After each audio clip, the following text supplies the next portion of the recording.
자, 그런데 이제 저는 궁금한 게 같이 동조 단식도 하고 있던 그 대통령이 직접 세월호 사건에 대해서도 바로 지시를 했잖아요. 얼마 안 있다가 재조사를 지시를 이틀 했고. 만에. 네. 같이 단식도 해보시면서 느꼈던 그분은 어떤 분이고 진짜로 실제로 그게 이루어질 것 같습니까? 긴가민가 할 거라고 생각이 들거든. 제가 이제 그 동영상을 올렸어요. 동영상이 어떤 동영상이었냐면 그 14년도 단식할 때 문재인 그때 당시 의원이었죠. 대표가 와서 옆에서 이제 단식하면서 대화했던 내용들 또 병원에 이제 제가 실려갔을 때 이제 제가 이제 걱정되니까 소파에서 계속 앉아 있는 게 그냥 가시어도 된다고 힘들게 여기 앉아 있지 마시라고 하는데 간 줄 알고 저는 이제 간 줄 알았어요. 그리고 이제 한참 있다가 문 열어 보면은 소파에서 잠들고 있는 거예요. 쓰러져 가지고 배고파 가지고. 근데 그런 모습도 보면서 정말 진지하구나 이런 걸 많이 느꼈어요. 지금도 그래서 제가 대통령 되기 한 이틀 전부터 이제 대선 이틀 전부터 글을 살살 올리기 시작했어요. 저의 손을 잡아준 사람이 그나마 세월호를 좀 진실을 밝혀주지 않을까요?라고 이제 글을 이제 페이스북에 올렸죠. 올렸더니 이제 그 호남 세력들이죠. 저기 안철수 지지하시는 분들, 그분들이 하시는 말씀이 아직도 문재인을 믿냐고, 문재인을 믿으면 안 된다. 이제 이런 댓글이 와요. 그래서 좀 댓글에 대해서도 이제 제가 설명을 또 해드렸죠. 제가 단식할 때 문재인 의원은 저 옆에서 단식을 하면서 또 저의 손을 잡아주고. 그때 당시에 우리가 제일로 원했던 게 뭐였어요? 제일로 원했던 게 함께 해주는 거죠. 그렇죠. 손 잡아주는 거. 아픈 사람이 길거리에서 쓰러져 있는데 뭐 때문에 호소하고 있겠어요.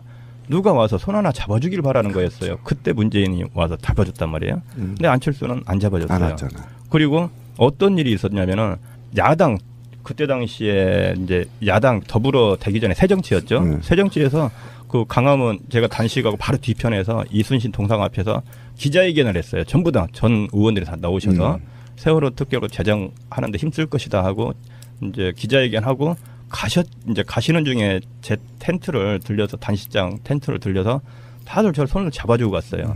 힘내시라고. 어떤 분은 또 아유 그만하세요. 저희가 알아서 싸울 테니까 이러고 가시는 분도 있었고 그때 안철수는 얼굴 한번 안 쳐다보고 그냥 쌩 하고 갔어요. 왜 그랬을까? 바로 앞으로 지나가 버렸어요. 아니 다들 하는데 왜 그것도 안 했을까? 이제 또 두 번째 일은 어떤 일이 있었냐면은 이제 문재인 대통령이 이제 야당 의원들 모시고 이제 피켓 들고 특별법 제정하려 쫙 일렬로 세종대왕 뒤까지 딱 일렬로 서가지고 피켓 시위했죠. 특별법 제정하겠다고. 네, 맞아요. 그때 문진모라는 야당 단체들이 반대를 했어요. 민진모. 네, 그게 지금 거의 국민의당 의원들이에요. 그렇죠. 민진모가.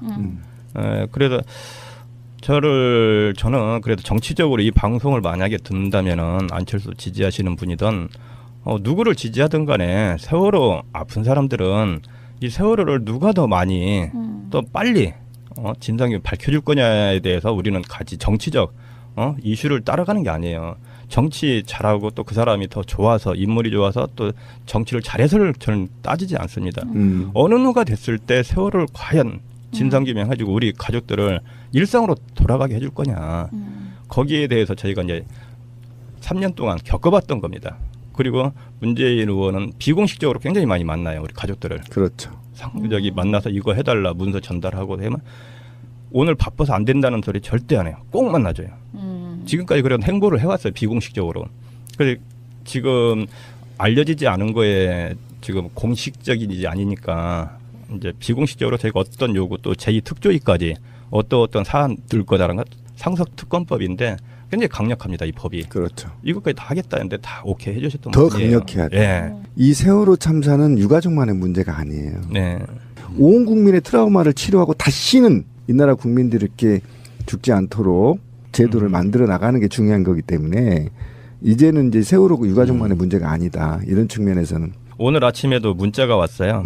개인적으로 이제 문자가 이제 왔는데 이제 문재인을 좀 지지하는 쪽으로 글을 실었다고. 지지하는 쪽으로 실은 게 아니라 요즘 정책을 너무 잘하고 있는 거예요. 그렇죠. 잘하고 있죠. 비정규직 10,000명 정규직화 시켜줘. 그래 잘한다. 또 김치원 선생님 순직 인정됐죠. 예, 인정하라고 지시 했잖아요. 이런 거 봤을 때 너무 잘하잖아요. 우리가 바랬던 거거든요. 또 우리가 지금까지 강화문 광장에 서명을 받았던 것도 순직 인정해달라. 그렇죠. 이런 부분들을 하나씩 또 세월호 지시하고 제조사를 얼마나 잘합니까? 정말로 우리는 이제 빛이 뜬 거예요. 이제 매일 차가운 거리 있다가 이제 따뜻한 난로를 좀 쬐다고 생각하면 될 거예요. 그 정도로 기뻐서 글을 올리는데 오늘 반문이 왔더라고요. 보니까 또 안철수 지지자분이에요.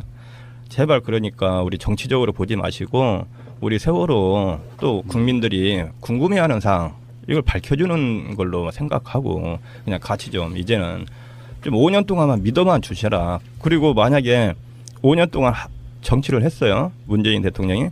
정말로 세월호도 진상이면 안 되고 정말로 이 사회가 박근혜하고 비슷하게 갔다. 그러면 내가 먼저 싸울 것이다. 다시. 그때까지 참고 같이 좀 가졌으면 좋겠다는 거예요. 좀 서로 싸우지 말고. 어떻게 보면은 문재인 대통령이 대통령이긴 하지만 이 진상 규명에 있어서는 어쩌면 아직까지도 소수자일 수도 있어요.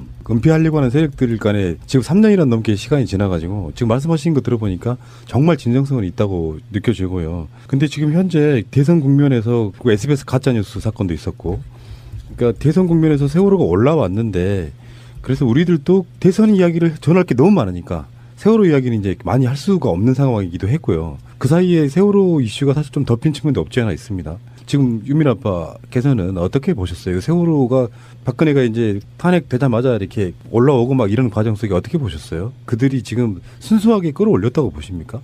아니죠. 이제 끌어올릴 시간이 됐으니까 끌어올린 거예요. 그리고 자신 있게 끌어올릴 때가 됐으니까 올려준 거고요.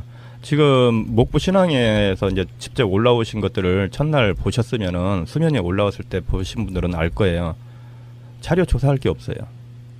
선체 조사할 게 없어요. 다 절단해가지고 뼈만 올라온 거예요. 뼈만.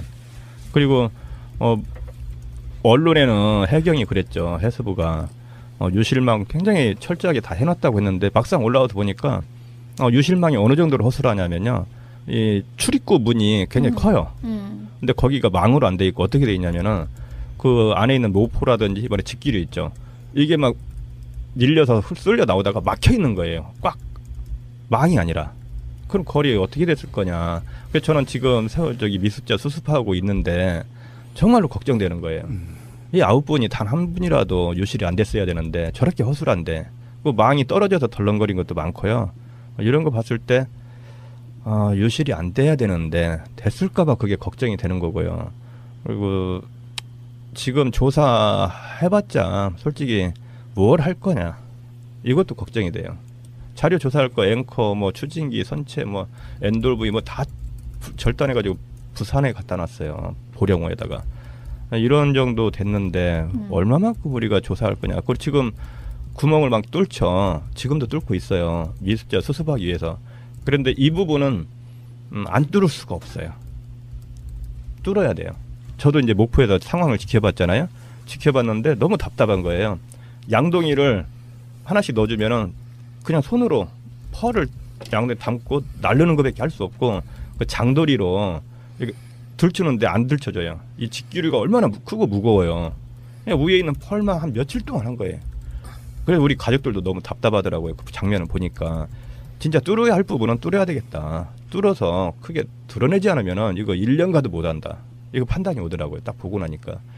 그래서 이제 선체 조사위하고 이제 얘기를 했던 거죠.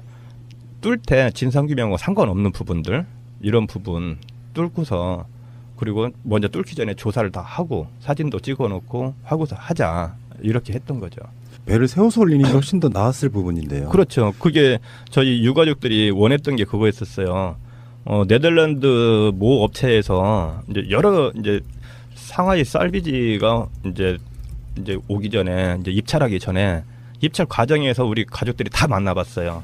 네덜란드사도 많고 다 모든 참가 업체들 다 만나서 얘기를 들어봤어요. 그런데 네덜란드 모 업체에서는 어떻게 했냐면요. 그때가 1,100 얼마가 있었어요.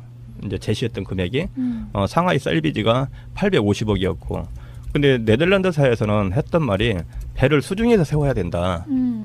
이게 올라와 버리면 세우기가 너무 힘들다, 안 된다. 네. 그래서 수중에서 세우고 또 이제 인양 방식을 플루톤 도킹 방식으로 지금 와이어 해가지고 찢어졌잖아요. 세월호가. 그 방식이 아니라 반 잠수식 선박에 올려서 제킹 바지선으로 올려야 된다. 이 방식으로 해줘서 굉장히 안전성이 있고 상하이 셀비지가 이 와이어로 끌어올리는 방식으로 하다가 세월호 배도 찢어졌죠. 6m, 7m나 찢어졌어요. 그리고 부력제를 넣는다는 이유로 또 이제 많은 구멍을 뚫어야 된다는 얘기에서 저는 반대를 했던 거예요. 근데 구멍도 안 뚫고 온전하게 그냥 세워서 그냥 올려주겠다 했는데 셀비지가 결국은 작업 자기 방식대로 하다가 포기하고 결국은 이제 네덜란드 방식으로 했죠. 그리고 네덜란드 도쿠와이즈사 그 반주의 성막을 빌린 거예요. 또 결국은 네덜란드 거 빌렸어요. 도쿠와이즈사 거를. 그런데 정부가 그때 당시에 9점으로 네덜란드사가 1등으로 받았어요. 9점으로 해서 기술 점수가. 근데 상하이 셀비는 차체 하위였죠. 근데 가격 면에서 850억이라고 그래서 상하이 셀비지로 이제 입찰이 해버렸던 거죠. 그래서 저희 가족들이 반발을 굉장히 많이 했어요. 결국은 어떻게 됐어요? 지금 3년 만에 올라온 상태에서 850억이 2,800억 들어갔어요. 중국이 안 받아낼 것 같아요. 이 돈을. 우리가 중국이 봉 아니에요. 중국은 굉장히 무서운 나라예요. 2,800억 어떻게든지 받아낼 겁니다. 지금 1,000억을 더 요구했잖아요. 그만큼 또 돈으로 해결되는 게 아니에요. 그만큼 배는 세월호 선체는 어떻게 했어요? 정말로 고철덩이만 이제 올라와 있는 상태예요. 그렇죠. 어떤 증거 할 수도 없고 구멍이랑 구멍 다 뚫어놨고 이런 것 때문에 세워서 만약에 올렸다면 구멍 안 뚫어도 돼요. 그렇죠. 그래서 너무 지금 속상해요. 어쩌면 이런 그 인양 과정이나 이런 것도 사실 나중에 조사 대상일 수 있어요. 당연히 왜 그렇게 했는가? 네. 돈이 왜 이렇게 많이 더 들어가게 됐는가? 얼마 전에 또 이런 거를 이데일리 기자가 여기 상하이 셀비지에서 문건을 하나 입수했구나. 입수했는데 어떤 거였냐면은 작년 11월 달에 해수부에 보고를 했어요. 해수부에 보고를 했는데 기름이 3만 8천 리터가 들어있다. 3만 8천 리터면은 200톤짜리 415드럼이에요. 그 정도로 양이 많은데 그걸 보고했어요. 근데 해수부는 뭐라고 그랬어요? 다 빼냈다. 기름 없다. 이렇게 발표했죠. 그렇죠. 거짓말 쳤죠. 근데 상하이 셀비지가 측정을 다 했는데 8만 3천 리터가 들어있다고 분명히 보고를 했어요. 그 문건을 가져왔어요. 근데 보고했는데 불구하고 이번에 구멍을 막 뚫었죠. 수면으로 올라오는 날. 그래서 지금 많은 기름이 유출돼서 지금 그 많은 어민들이 지금 피해를 보고 있어요. 또 피해를 봤죠. 실질적으로. 저번에 우리 나오셨던 김원식 기자가 했던 이야기 중에 그게 있었죠. 사법 평형수가 세월호가 뒤집어질 때 없었다. 그때부터. 아직도 많은 의혹이 남아 있고요. 그래서 네. 지금 드리고 싶은 질문은 제2특조위. 네. 또는 저희들이 그렇게 주장했거든요. 수사권, 기소권 가진 진짜 차라리 특검으로 출범하는 게 훨씬 낫다. 근데 아까 네. 말씀하신 게 그럴 가능성이 있다는 뜻인가요? 네네. 이번에 이제 특조위 제2기가 설립이 되면은 1기에 못했던 거, 1기에 너무 아쉬웠던 거 전부 다 보완을 했습니다. 보완을 하고 특히 이제 특검이 없으면 안 돼요. 특검이라는 건 수사권이거든요.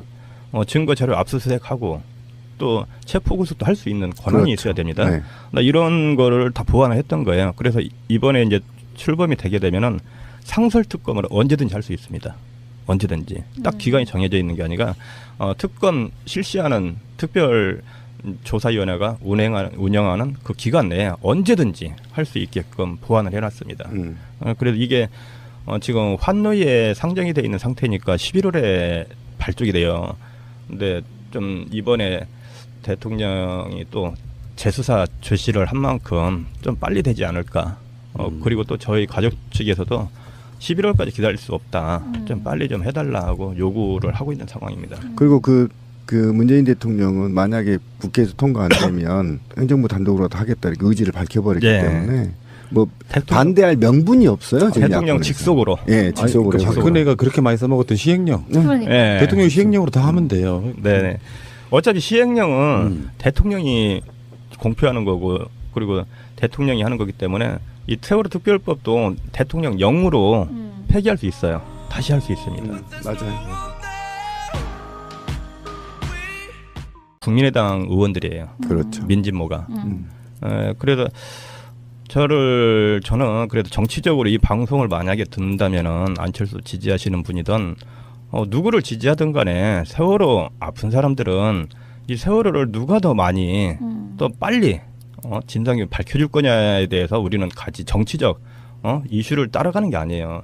정치 잘하고 또 그 사람이 더 좋아서 인물이 좋아서 또 정치를 잘해서를 저는 따지지 않습니다. 어느 누가 됐을 때 세월호를 과연 진상규명해주고 우리 가족들을 일상으로 돌아가게 해줄 거냐. 거기에 대해서 저희가 이제 3년 동안 겪어봤던 겁니다. 그리고 문재인 의원은 비공식적으로 굉장히 많이 만나요. 우리 가족들을. 그렇죠.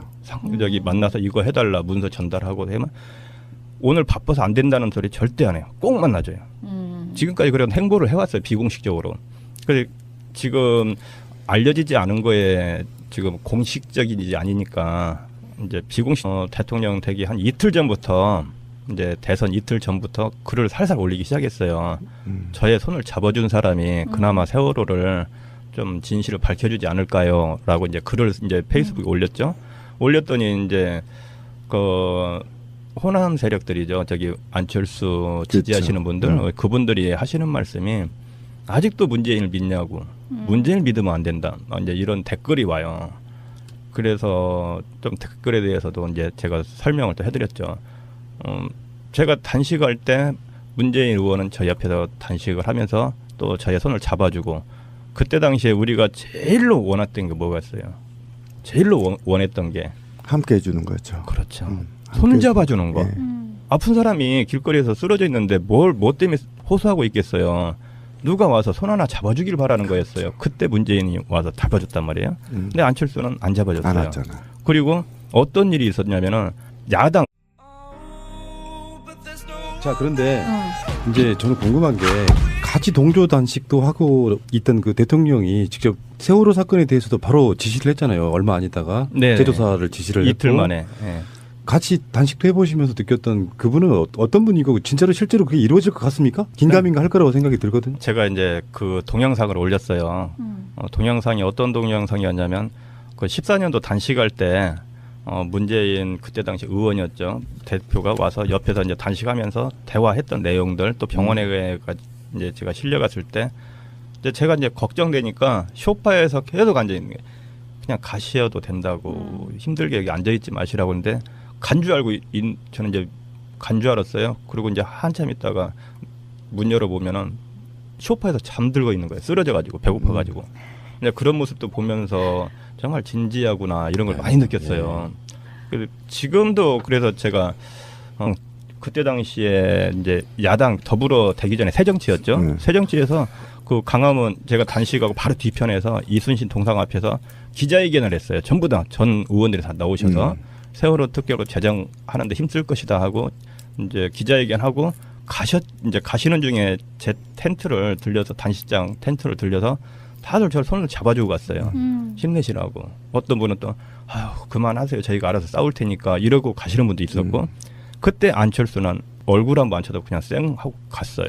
왜 그랬을까? 바로 앞으로 지나가 버렸어요. 아니 다들 하는데 왜 그것도 안 했을까? 이제 또 두 번째 일은 어떤 일이 있었냐면은 이제 문재인 대통령이 이제 야당 의원들 모시고 이제 피켓 들고 특별법 제정하러 쫙 일렬로 세종대왕 뒤까지 딱 일렬로 서가지고 피켓을 했죠. 특별법 제정하겠다고. 네, 맞아요.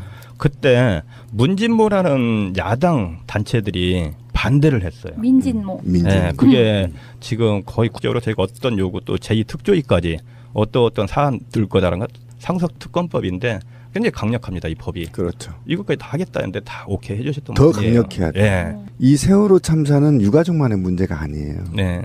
온 국민의 트라우마를 치료하고 다시는 이 나라 국민들께 죽지 않도록 제도를 만들어 나가는 게 중요한 거기 때문에 이제는 이제 세월호 유가족만의 문제가 아니다. 이런 측면에서는 오늘 아침에도 문자가 왔어요. 개인적으로 이제 문자가 이제 왔는데 이제 문재인을 좀 지지하는 쪽으로 글을 실었다고. 지지하는 쪽으로 실은 게 아니라 요즘 정책을 너무 잘하고 있는 거예요. 그렇죠. 잘하고 있죠. 아니, 비정규직 10,000명 정규직화 시켜줘. 그래 잘한다. 또 김치원 선생님 순직인 인정됐죠. 예, 인정하라고 하라고. 지시 했잖아요. 이런 거 봤을 때 너무 잘하잖아요. 우리가 바랬던 거거든요. 또 우리가 지금까지 강화문 광장에 서명을 받았던 것도 순직 인정해달라. 그렇죠. 이런 부분들을 하나씩 또 세월호 지시하고 재조사를 얼마나 잘합니까?